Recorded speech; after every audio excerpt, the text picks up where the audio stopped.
Welcome to a new podcast where we're breaking through and breaking it down with a new girl. Your host, Dawn Piercy. Welcome to a new podcast. My name is Dawn Piercy and I am your host.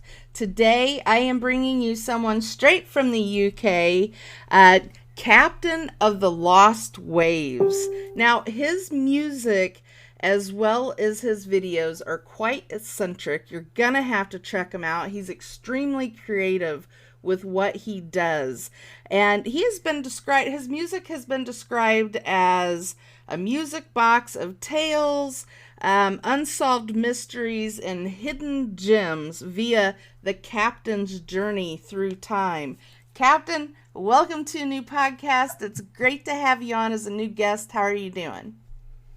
Fabulous. Lovely to see you, Dawn. I'm doing okay, I believe. Yes, I'm doing absolutely fine. I'm just making sure that I'm lit correctly, which I think your viewers might be able to see. But I do feel like I have a brooding arthritic lamppost behind me, which is a key lyric from one of my songs. So that was a good way of getting something in that I needn't do. Now, tell us a little bit about your music. Okay. It's always a strange one trying to tell others about your own particular concepts or perceptions because you're so close to it. But I'll do my best. It's intuitive. It's a mixture of what I would describe as folk opera, progressive, new vaudeville, which is an idea of vaudevillian aspects of music and creation with storytelling that come together. And it's almost like a fusing to go through the genres because I enjoy everything from playing a natural organic acoustic instrument to using electronica, synths, samples. I just believe that the creative world to me should be, creative to me means unlimited. And I know for some people, unlimited means scary. But I think the fact is we have this giant palette that we can use different ingredients, like creating different forms of food that one doesn't want to eat prawns all the time. Even if one's a fan of prawns, sometimes you might want something else. You might want some nuts or berries or cereal or no. Maybe it's vegan dolphin. I don't know. But you know what I'm saying. It's this kind of idea that we've become very singular now in our ideas. And I love all sorts of music. I think there's only good music and bad music, and even bad music's open to persuasion. You know, you might be in the mood for jazz, or you might be in the mood for classical, or you might be in the mood for metal, or you might be in the mood for some old 1920s nostalgic offering. So I'm a composite of many things. I think I have 18 different personalities, only one of them that pays. But I think my music reflection is actually based upon that, Dawn. That's the best way I can describe it. It's a mixed bag, but at the end of it, if I sum it up in a few words, my elevator conversation with you is this. Describe your music. I think the song is always king. So whatever serves the song. They're a bit like children. I have no favorites. I just see different aspects and beauty in the way that you can just sort of tease out different things from their own particular personas that come via this vessel, which I've no idea how it comes. That's why I wear a top hat, just to keep off some of the vibrations from entering too often. Love it. Love it, love it, love it. Now, I know you've been quite the busy man. Matter of fact, you have a show later this week. You have a few shows coming up. Now, do you ever come to the States, or do you stay strictly over in the UK? No, I just like my music references there. I would love to come to the States. I'm trying to make that happen somehow, some way. It's just logistical. And being a truly independent artist means it's not as easy as it would be if I was a large British act with, I think the key word here is visa and costs. But I would love to come to the States. It would be great. And I know that I've been, a lot of people have suggested that to me, even people that have seen my act here a lot of the time talking about two places always come up, is Europe and America, because I think the nature of my performance tends to be far more, even a lot of the British people will say to me, you tend to be very European. And I've tried to kind of distill that down. And I think what people mean by that is such an open performance. I'm very open. So I suppose the sense of having no boundaries as a performer means that they see it as a European thing because people can just embrace it for what it is, not what it's supposed to be. And America gets often related in the same way because the Americans might think me even more eccentric than the British do, which is which would be fun to see. Oh my God, what's that guy doing? Is he for real? But something like that. But I would love to come to the States. It would be great. love your videos. I do. And for our audience, I have placed some of the captain's videos on his bio page, so be sure to check those out after the show. Now, could you tell us about your latest 2018 album, Synthesis, and are you working on a new album now? Well, yeah, Hidden Gems Chapter 1 came out 2 years ago. Synthesis was the story so far, which took some tracks from Hidden Gems Chapter 1, to newly released instrumentals, because I quite have a thing for cinematic music and classical and instrumental music, and people like Ennio Morricone. So it was my nod to fusing some of my real electronica influences that I wanted to get into a piece of music without the need for words. So Synthesis housed tracks from Hidden Gems Chapter 1, tracks from the forthcoming album Hidden Gems Chapter 2, which is out this Thursday, and includes the 2 singles from Hidden Gems Chapter 2, Uniforms in January, and the new single Drifting, along with instrumentals. So it was like a kind of an in-between. It was a stepping stone to where the captain has been and where he's now going. So yeah, it was a great record. I said that for myself. That's only my judgment. I leave that then to the listeners. But I was very, very happy with the record. I hope you're not yawning. That's okay. I understand. I think it's an echopraxic movement, isn't it? We mimic the moves of others. Now I'm going to start yawning. No, I understand. I do. People used to often. I think it's this misnomer people make. Like people used to say, "What do men with beards have to hide?" And it's usually just their chin. I think yawning. People say, "Oh, it shows disinterest." It's this nonsense. I think we're all so tired. Some of us ridiculously so, that the only way we can get through our days sometimes is to yawn. And that's politeness to me. Otherwise, we wouldn't have had this interview at all, because we're both probably so overworked and have a multitude of tasks to do. And we go, it's okay, I'm still here. Well, that's commitment.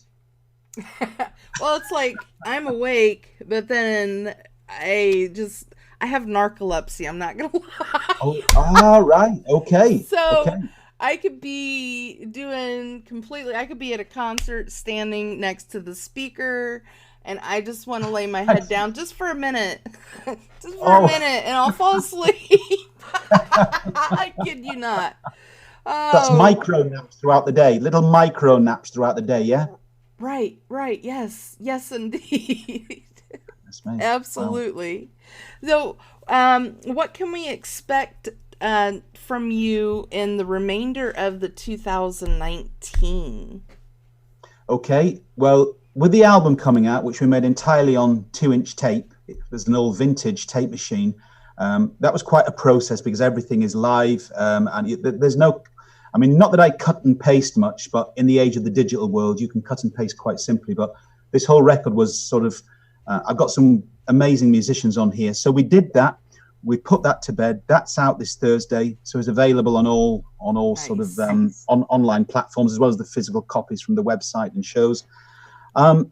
The overriding thing that's happening is I played a solo one-man show at Edinburgh Fringe Festival 3 years ago, and I've revisited that 3 times. But we are now in the throes of making the full theatrical prop setup with the captain's cabin, which are all fiberglass components and the most intricate, wondrous lighting setup you've seen by a gentleman who's such a fan.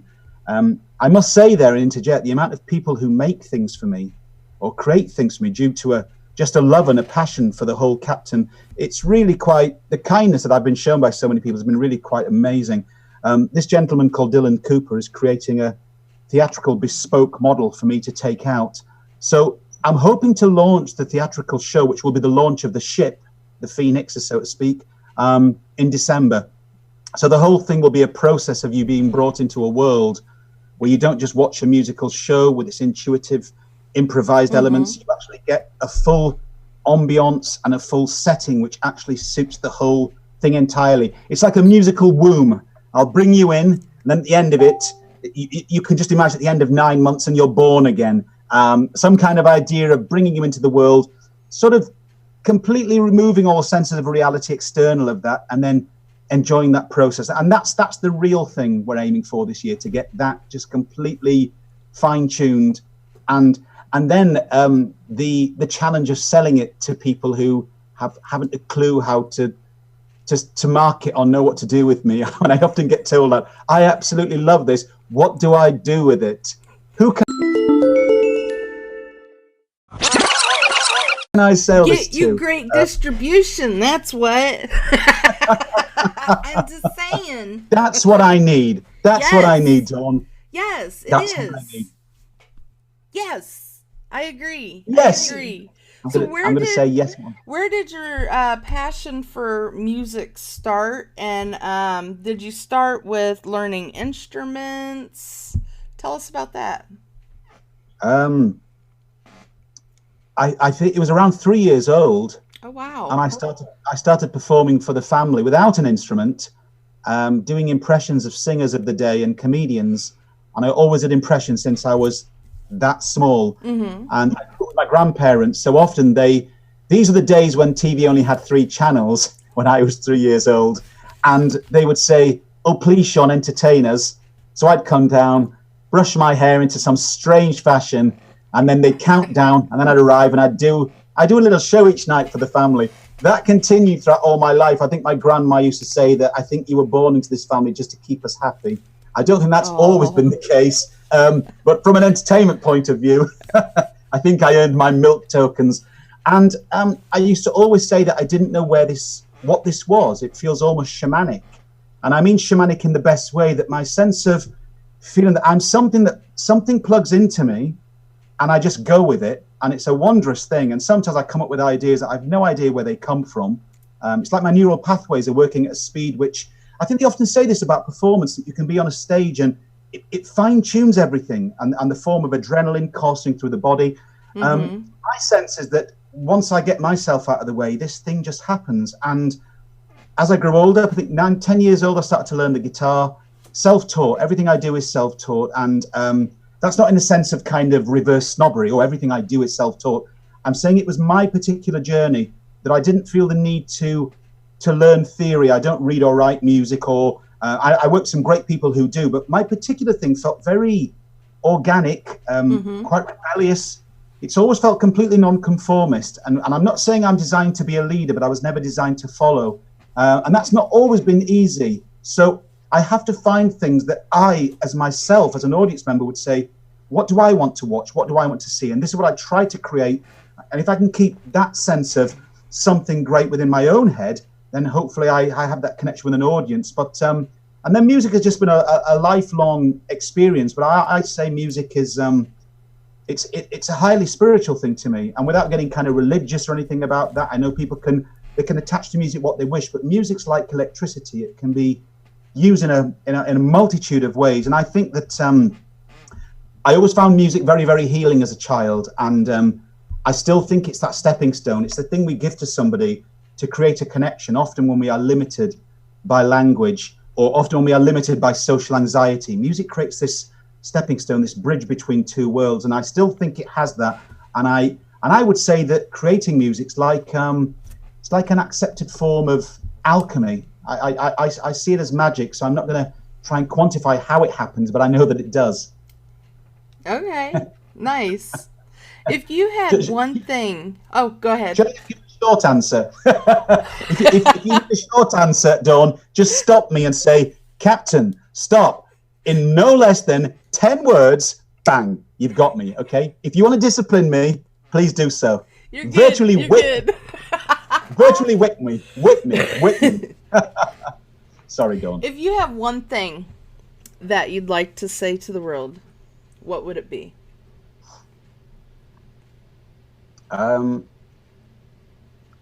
May you find the inner peace that depends not on external circumstances. Amen. Amen. Amen. Right. Well, where can our audience follow you to keep up with everything that you have going on? Okay. CaptainOfTheLostWaves.com, Facebook.com, Captain of the Lost Waves, YouTube, Captain of the Lost Waves, the Ether channel, Twitter, There is a handle somewhere. I think it's COTLW. That would make sense. Instagram. How many more things are we expected to mention? It's like the virtual shopping list, isn't it? Social media has become like homework one has to do every day for the rest of their life.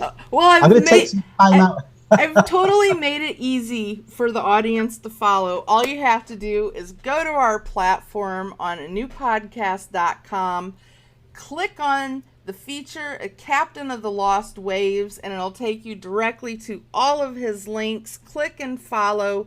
You've got to watch his videos. They are amazing. Now, do you do the artwork yourself?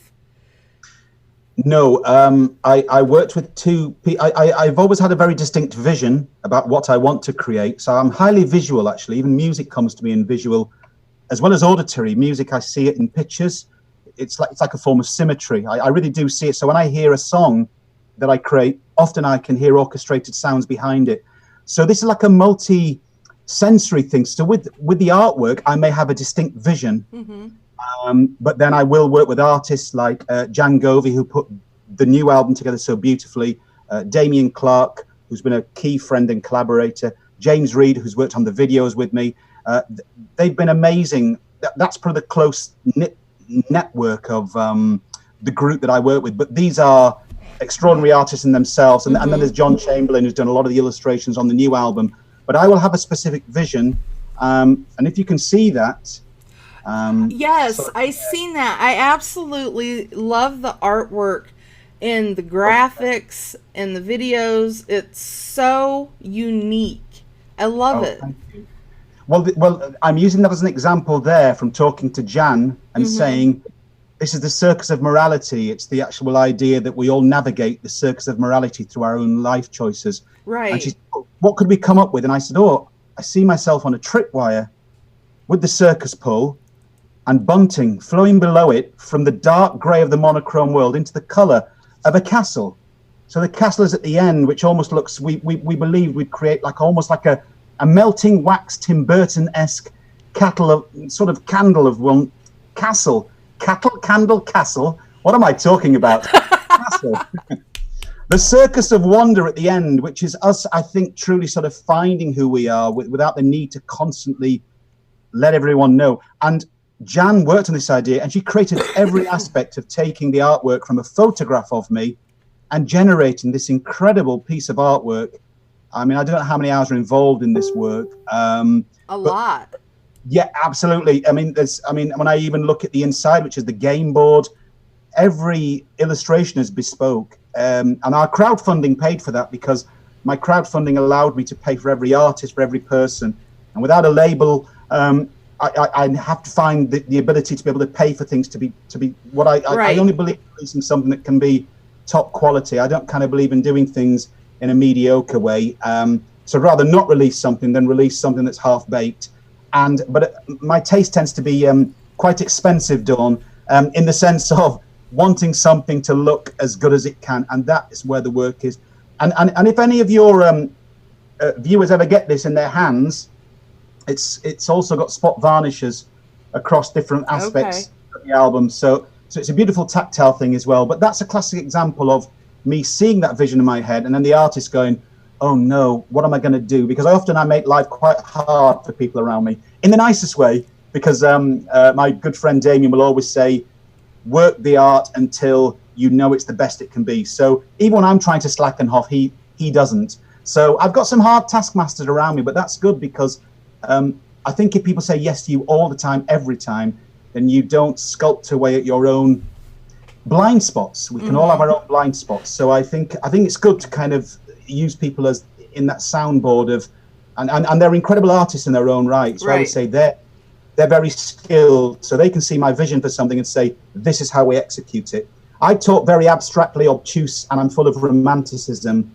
They're very good at pragmatic, practical approaches. I'm a bit more like the girl who wants the fantasy wedding in a castle that's floating on a giant cloud, and the husband has to go, but how do we do that? Care Bears. That's what it reminds me of. The castle in the cloud. Yes. Castle in the clouds. So I want to thank you for being a new guest. I know that you guys are, I think, 5 hours ahead of us, 5 or 6 hours ahead of us. Yeah, we're 20 hours. past 7 now. Yeah. Okay. Yeah, Yeah. So, well, I absolutely love everything that you do, and for our audience, you can also stream Captain of the Lost Waves off of his bio page. And if you like this episode, be sure to hit like, comment, share so other people can enjoy it, subscribe so you don't miss anything going on a new podcast. And if you feel fit to buy me a cup of coffee once a month for bringing you these episodes, you can do so on our Anchor.fm platform under a new podcast. This is Dawn Piercy and the Captain of the Lost Waves signing off. Until next time, keep it real.